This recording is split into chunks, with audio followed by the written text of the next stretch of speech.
At any rate, you know, what I want to do on Monday Mm. is I would like people to think about three moments, three experiences, three memories of a feeling, of an emotional feeling that happened before the age of 8.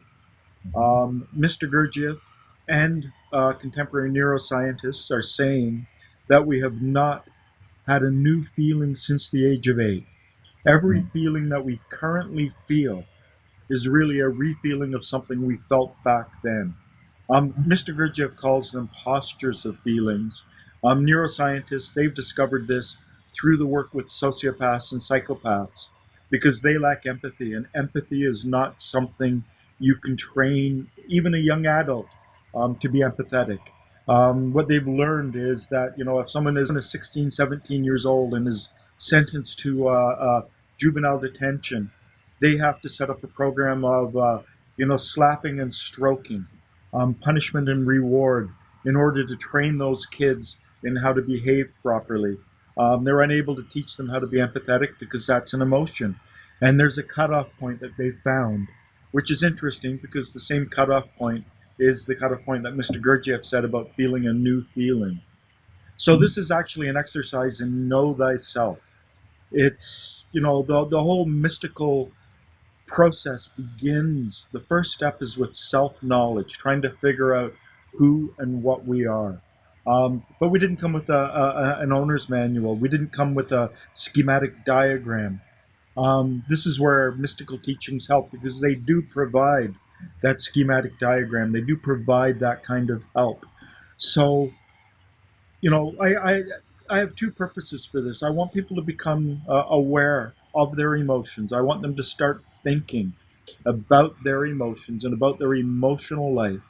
And I want them to start thinking of how their emotional life was conditioned as children. So by going back and thinking of three moments in our childhood, and I want three specific emotions.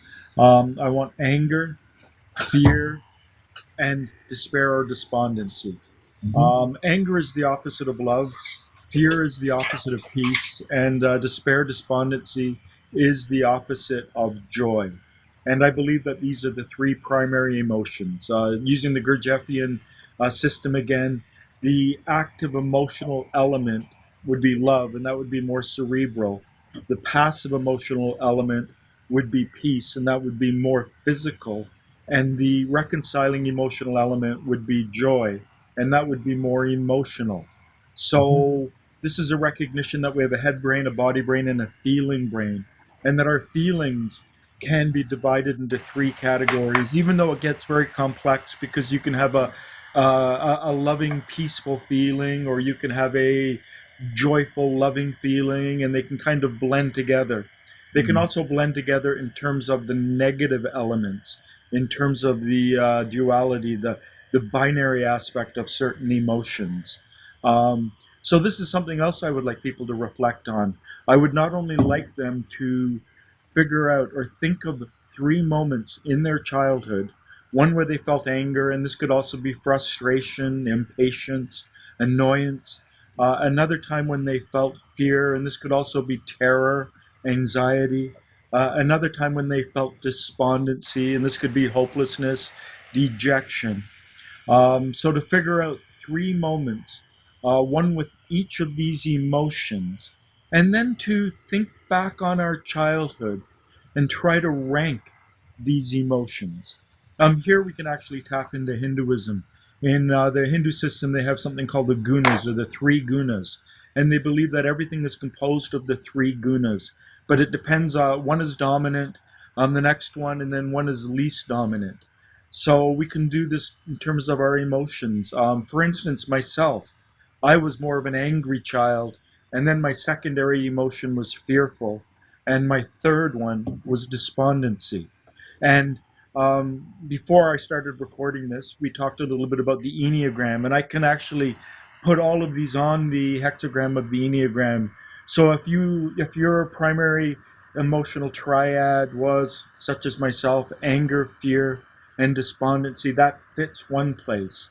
And whenever you have three, you have six possibilities. So you could be an angry, fearful, despondent child, or you could be an angry, despondent, fearful child, or you could be a despondent, angry, fearful child, or a despondent, fearful, angry child, or a fearful, angry, despondent child, or a fearful, despondent, angry child. And so there are six possible combinations that we have, and it's just an interesting way to look at ourselves. Now, this is sort of the theoretical end of it. The practical end is in terms of group works. I mean, you're a member of the group, it's just being formed. I think there are six of us right now who have committed ourselves to it, and I'm hoping to find more people who will commit themselves to it.